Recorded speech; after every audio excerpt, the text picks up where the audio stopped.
one, you are coming for everything that I have. You go behind my back. She wanted to be me so bad. Every time I saw her, I was mad. At this point, I'm going to for friendship. Let me drink to that. Fire can't cool me up on tire. Original bad man. She give me pon me hard, say she give me pon me hard. Fine girl, I come in on me. Hi guys, what's up? How are you doing? Welcome back to my channel. I created a video on struggles living in America. If you haven't watched that video, pause this video, go watch it and come back to it so you can understand what I'm talking about. I quickly mentioned how I fell out with my ex-best friend, and some of y'all wanted a story time. Y'all wanted a tea. Hey, what's up, but I'm here to give it all, to share the details, everything that happened. It's life, it happens, it's perfectly normal. If you fall out with a friend or two, it's okay. Just because you don't want to lower your standard, I'm not lowering my standard for anything in this world. If it's a toxic friendship, toxic relationship, I'm out. But before we start the story time, are you subscribed? Have you liked this video? If you haven't, go ahead and do that. I'm waiting. All right, you did that. Okay, thank you so much. Ever since I was young, I have always had this issue, making friends. If you're my friend, I will fight for you. That has always been me, so selfless. I'm not perfect, of course I have flaws, but people were either envious or jealous of me. I even remember this girl I really helped some time back even said she thinks she's all that and she gets the best of everything. It really hurt me. People have always taken advantage of that, and it hurts. It hurts to a point I'm like, I don't think I need to make friends anymore. I got my family and some solid people I know I can rock with, and that's all that matters. So when I came to America, I didn't have any plan of making friends. I'm here for school, nothing more, nothing less. My first day of class was kind of weird because you know how some of the Americans are, maybe you don't, but they made fun of how I even spoke. Oh, you speak too proper, and some were even imitating the way I speak. It was hella annoying. I just told them I don't like that, and they thought I was rude for that. This particular friend that I fell out with, how we became friends was weird. How did we meet? Let's call this friend Anne. My first day of class, I went there prepared because I had all the materials and everything I needed. The professor came in, she started asking questions, and nobody was answering, and I answered, and then it was correct. This girl out of no freaking where got up and was like, no, I don't think it's correct, blah blah blah, and she was so rude about it. I mean, I don't care if you think my answer is not right, and even if the professor says it's correct and you want to debunk that or you want to argue, cool, it's a way we do it. Make sure it's in a polite way because we are all adults. No way, it is correct, because if you're coming for me being rude, I'm definitely coming for your behind too. Kept going back and forth, and the professor was like, yeah, it's okay, just cut it. And I was mad because this is my first day of class, and I mean, I think some of the students were shocked as well because I looked like the quiet type, so they were not expecting that. After class, I approached her and I addressed the issue. You are not about to be rude to me. One thing I realized about some of the Americans is the fact that I'm from Africa. They were kind of looking down on me, and I did not appreciate that. I addressed the issue outside. Girl, don't do that. No,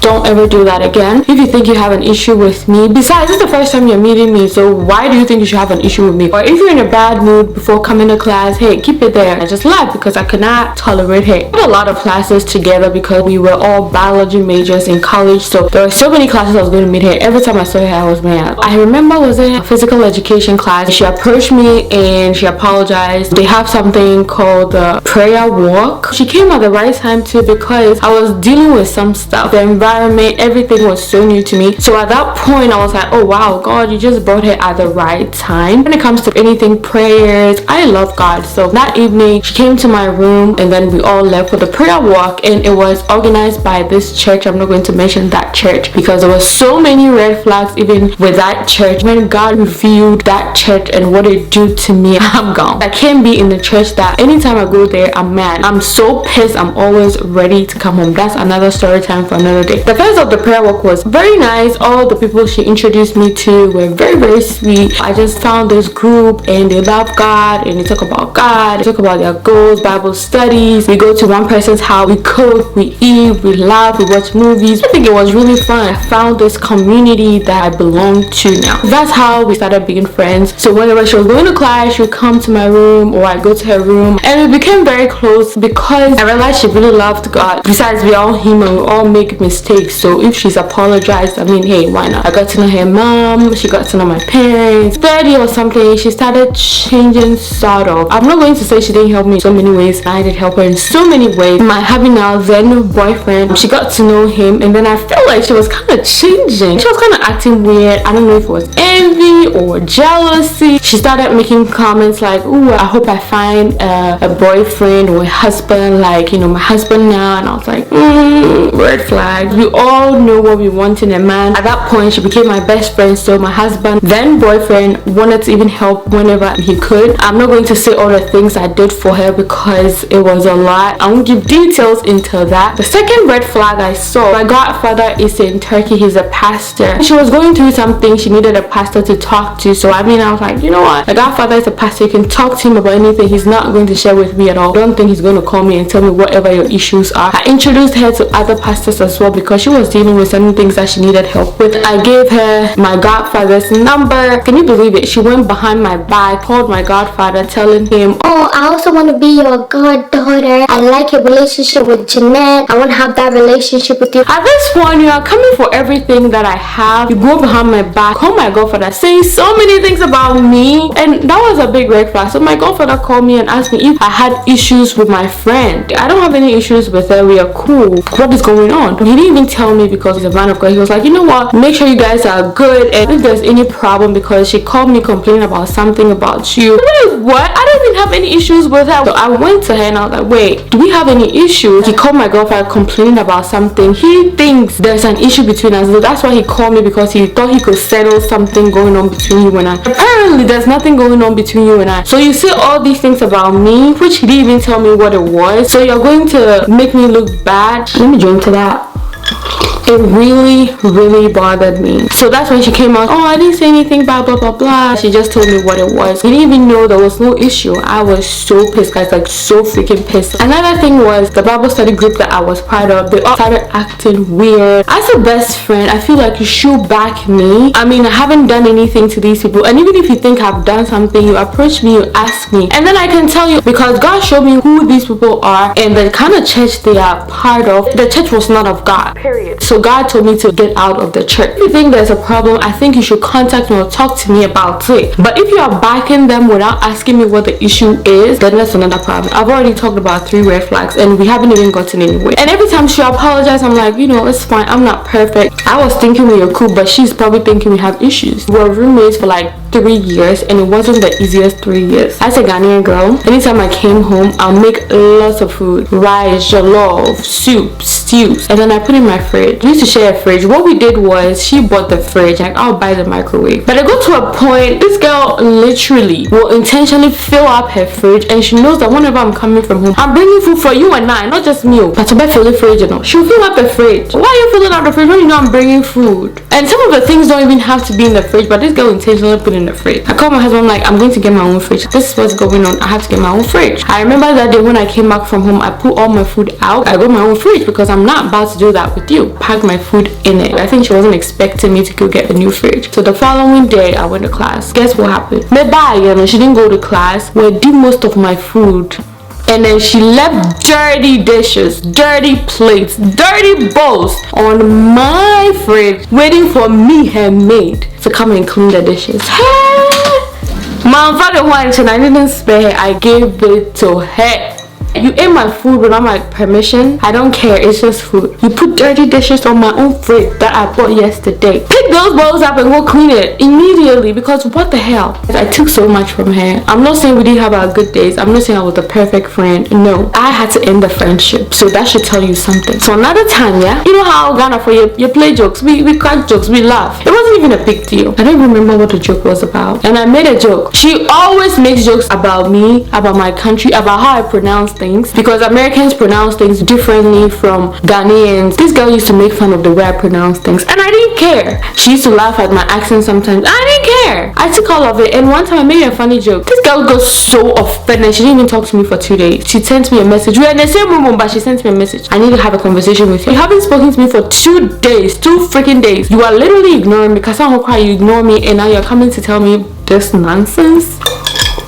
Eddie, next time, don't wait for 2-3 days, because what is that? That was another red flag. I also felt like she wanted to be me so bad. Like she really wanted to be me, and I just couldn't handle it anymore. Everything I had, she wanted a huge red flag. We're all two different people. Our destinies are different. The painful thing is, I was still ready to work with her. She was still a friend, guys. If I tell you the sacrifices I did for her, didn't come because I did it for God. Fast forward to after graduation, we were still friends, we were still cool, we used to talk, we were even planning like a hangout. She'd come over and stay here for a weekend or something. She was in a whole different state. After graduation, we are all trying to figure ourselves out. There's no time. I am married, I have things going. You are with your mom, you have things going. I was working a lot after graduation. This girl can call me like 3-4 times, 5 times. She wants to talk to me. I'm busy, let me close from work and I'll call you. Honestly, I forget to call her back because I'm so tired after work. I leave the house 7 in the morning. I get home like 8 p.m. because sometimes traffic. This girl will send me a long message complaining, "Hey, you don't care about me." What in the world? The first thing you ask, "Are you okay?" I didn't hear back from you. There is a way you say things. I'll get so mad and I reply because my boyfriend, I'm already tired. I tell him my peace of mind. Friendship, man, no. I am super busy. Deal with it. I'm not always going to reply to your message immediately. I'm not always going to pick your calls immediately. Yeah, at this point, you're acting like I'm your wife or your husband. Like, what the freak? It was a major red flag for me. I couldn't. The very last thing that really got to me, that I was like, this is it. Yeah, we are no longer friends. Her birthday. It's a tradition. My birthday, she wishes me on Facebook. Birthday, I do sing. I posted a video of us at a gas station, and she was trying to get the last drop of gas. And it was hilarious. I was even in the video. For memory's sake, we used to record like when we were having fun and all of those things. I posted this. Girl, do you remember this and that? Hilarious, fun times, memories. Look, I texted her. She saw it on, was it Facebook? Baby girl, we're done. When I posted it, I think she didn't see it immediately, and I was like, girl, go check Facebook, LOL. And she put LMBO, laughing my butt off. I can screenshot, but I won't do that. Right here. I haven't even read it yet. Only seen the videos and I'm dying laughing. Good thing I'm alone because I wouldn't have been able to contain myself. LOL. I don't know which video is funnier. LOL. She was a horrible dancer, so I posted that too. Hello girl, thanks to Snapchat for saving all these videos. Hahaha, that was what I said. She said, I was gonna go look at old Snapchat videos a few days ago, but I can't find my login info. Yeah, I think it was the following day. She said, hey sis, my mom was cracking up about a dancing video, but she didn't like it and she feels it draws the wrong attention, so could you remove that video? And I was like, oh okay, I will do. And I went ahead and I removed it. Fast forward to 2 or 3 days later, she sent me a freaking comprehension. Hey sis, I wanted to mention a few other things that I honestly forgot about since I had just woken up. The backstory, she had spoken to so many people and they didn't find it funny, so she doesn't have a mind of her own at this point. Because if you were dying laughing and all of a sudden you have an issue with it, I'll never post anything that will make you look bad. I don't do that. I'll need you to take that other video down as it's also personal and private. Gas station video, no, how is that personal and private? But okay. Secondly, going forward, there needs to be an agreement that whatever we post about one another, pics, videos, is approved by the other person. Even if it's me posting something about you, I'll make sure to always get your consent going forward, and I'll need you to do the same for me because many things can damage someone's reputation and name, and she about to quote scripture. Girl, please. Also, as I had more time to think after I spoke with you on the phone, I realized your response seemed extremely cold despite you saying everything was all good. It hurt me because you didn't acknowledge even how I felt as your friend or apologize for posting a freaking gas station video or a dancing video that you first was laughing about and all of a sudden you have issues with. I can't read all of this. Hey, dear, because I've had it. It was time for this friendship to end. I couldn't do it anymore. So I also typed my passage right here. I hope you're good. I've been thinking since last night, and honestly I think I should get certain things off my chest too. You may reply to me or not. I'll be raw and not sugarcoat anything because I'm tired of not saying things just how it is. She used to find everything so offensive, so even if I wanted to say something I had to think it through over and over like a million times. Sugarcoat. I was tired of it. I'm always an internal processor and always make sure I say or do things not to offend you, even if it hurts me. These past months at home have matured us in different ways, which is great. I'm grateful for our lives and this friendship, but I'm just tired of sharing the truth and sugarcoating things. I just told her as it was. I'm not about to read all of that. Girl, we have different parts. You find everything offensive. I can't do it no more. God God knows in my heart that I've tried to be that friend. The issues are coming from she's an only child too. If I call you, she'll pick up. Not being considerate. I gave you like 50% of the tea, but it's a lot because this video is already like 20 minutes. This is the last straw, because if I'm about to post your birthday videos and I'm about to, is this okay to post? I would never post anything to hurt you or to harm you. I was done at this point. For friendship, that I can't do it anymore. Go your way, I'll go my way. I really appreciate your friendship and everything I learned from you. She was very nice. She had her days. I learned things from her. She learned a lot from me. I was able to solve certain issues she had with certain people in her life from pool. It was too toxic at this point. I still love her. She's not my enemy or anything. There were a lot of nice times too. I have a lot of story times about friendships. People have done me so dirty. I would understand if I did them dirty before they did that to me. Friendship day, I don't do well in it because I'm always taken advantage of, always betrayed, always hurt. Just remembering this just made me emotional. If you're in a toxic friendship, relationship, whatever it is, get out of it. It's not worth it. This is the story time you guys wanted. Hope you guys enjoyed this video. Don't forget to like, share, and subscribe. Once again, my name is Jeanette. I love you so much, and I'll see you in the next video. Bye. Original Batman. It's She give me pon me heart, say she give me pon me heart. Fine girl, I come in on me.